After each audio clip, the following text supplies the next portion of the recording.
रामचरितमानस में लिखा है, सब कर निंदा जे नर करहीं, ते चमगादड़ होई अवतरहीं। सबकी निंदा करने से चमगादड़ की योनि में जाना पड़ता है, ये बात तुलसीदास जी महाराज कह रहे हैं। और उन्हीं तुलसी जी के नाम पे पीठ बना करके बैठे हुए रामभद्राचार्य जी सबकी निंदा कर रहे हैं, प्रेमानंद जी को गलत कह रहे हैं। और प्रेमानंद जी क्यों गलत हैं? क्योंकि वो संस्कृत नहीं बोलते हैं। तुलसीदास जी जिनकी पीठ पर आप स्वयं बैठे हुए हो, उन्होंने भी तो अवधी भाषा में रामचरितमानस लिख दिया। उनसे पूछा जाना चाहिए कि उनकी टिप्पणी का क्या मतलब है। रामभद्राचार्य जी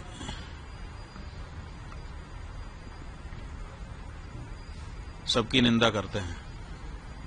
पूरी के शंकराचार्य के बारे में कहा है कि रामचरितमानस में तुलसीदास जी ने जिस तुलसी पीठ पर वो बैठे हैं, उसी तुलसीदास जी महाराज ने रामचरितमानस में लिखा है, सब कर निंदा जे नर करहीं, ते चमगादड़ होई अवतरहीं।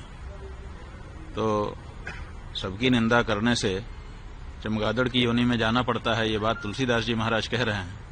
और उन्हीं तुलसी जी के नाम पे पीठ बना करके बैठे हुए रामभद्राचार्य जी सबकी निंदा कर रहे हैं।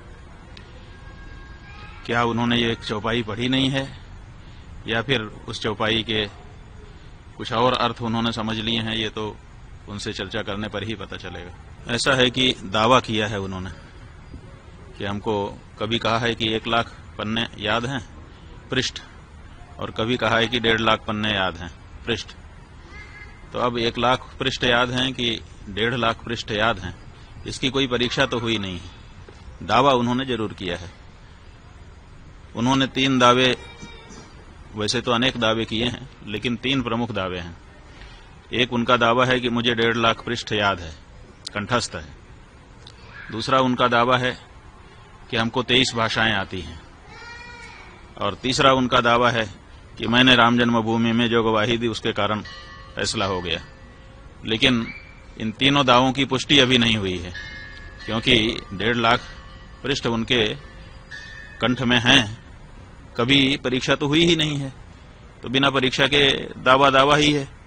इसलिए हम चाहेंगे कि 1.5 लाख पृष्ठ कौन कौन से हैं उनको निकाल के एक जगह पे रखें, और फिर लोगों को आमंत्रित कर दें कि आइए, जिसको किसी भी प्रश्न से पूछना हो हमसे पूछिए, हमको सब कंठस्थ है।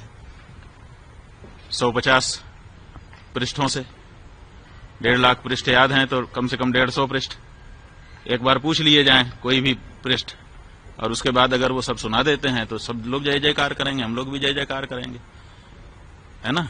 ये विश्व के लिए बड़ा अचंभा होगा कि हमारा एक संत 1.5 लाख पृष्ठ कंठस्थ करके बैठा है।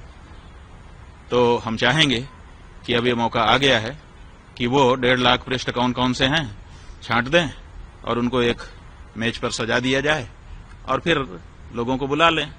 150 पृष्ठ केवल पूछे जाएंगे। अगर 150 पृष्ठ कंठस्थ उनको हो गए उनमें से, तो हम लोग मान लेंगे कि सब कंठस्थ हैं। वो कहते हैं कि 23 भाषा हमको आती है। अभी तक उनका कोई भी वीडियो YouTube पर खोजने से हिंदी के अलावा दूसरी भाषा में मिलता नहीं है। तो अगर 23 भाषा आती होती तो 23 भाषा में उनका कोई न कोई प्रवचन होता कहीं न कहीं। तो 23 भाषा कौन कौन सी है उसकी सूची वो बता दें। तो 23 उन भाषाओं के जो विद्वान हैं उनको हम लोग भेजेंगे। 40-40 मिनट का एक संवाद उसी भाषा के विद्वान के साथ उनका हो जाए। जय जयकार कौन नहीं करेगा, सब करेंगे। और तीसरी बात यह है कि वो कहते हैं कि राम जन्मभूमि में हमारे कारण फैसला आ गया, हम ही हैं।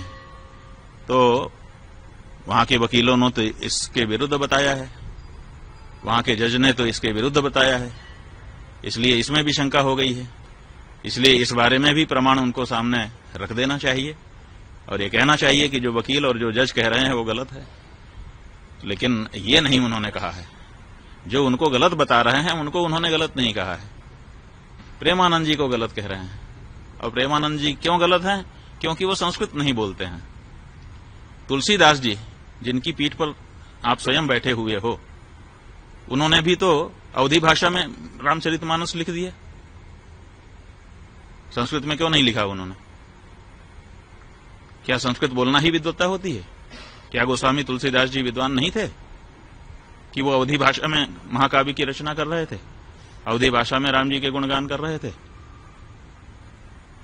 अगर संस्कृत में बोलना ही विद्वत्ता है तो इस सिद्धांत के अनुसार तो तुलसीदास जी भी विद्वान नहीं आपकी दृष्टि में होंगे, क्योंकि उनका तो सारा का सारा साहित्य, चाहे वो बरवे रामायण हो, चाहे वो गीतावली हो, चाहे कवितावली हो, चाहे हनुमान चालीसा हो, चाहे बजरंग बाण हो, छोटे से छोटा बड़े से बड़ा रामचरितमानस, सब कुछ अवधी भाषा में है, संस्कृत में नहीं है। तो क्या तुलसीदास जी विद्वान नहीं थे? तो ये जो परिभाषा आप लेकर के आए और हमने ये पूछा है कि आप ये बताइए, प्रेमानंद जी महाराज दिन भर राधे राधे श्याम श्याम कह रहे हैं, तो राधे राधे श्याम श्याम ये जो शब्द हैं ये संस्कृत भाषा के हैं कि नहीं, और संबोधन विभक्ति में हैं कि नहीं? और जब संबोधन विभक्ति से अपदम न प्रयुंजित, अपद नहीं बोलना चाहिए, और वो उसको पद बना करके संबोधन विभक्ति में ढाल करके अगर दिन भर उच्चारण कर रहे हैं, तो आपसे ज्यादा संस्कृत तो वो बोल रहे हैं। आप कितनी देर संस्कृत बोलते हैं दिन भर में? बताइए। केवल प्रवचन में जहां उदाहरण देने का अवसर आता है, कुछ श्लोक आप बोलते हैं, उतना ही तो संस्कृत आपके द्वारा बोला जाता है, और वो दिन भर राधे राधे श्याम श्याम रटते हैं, जो कि पद है, जो कि संस्कृत व्याकरण की दृष्टि से शुद्ध शब्द है। तो वो तो आपसे ज्यादा संस्कृत रोज बोल रहे हैं, और आप कह रहे हैं कि वो संस्कृत नहीं बोलता है। माने संबोधन विभक्ति में जब भगवान का नाम बोला जाता है तो क्या वो संस्कृत नहीं होता है? और अगर संस्कृत होता है तो वो तो संस्कृत ही बोल रहे हैं, दिन भर संस्कृत बोल रहे हैं। आप उनको क्यों कह रहे हैं कि वो संस्कृत नहीं जानते हैं?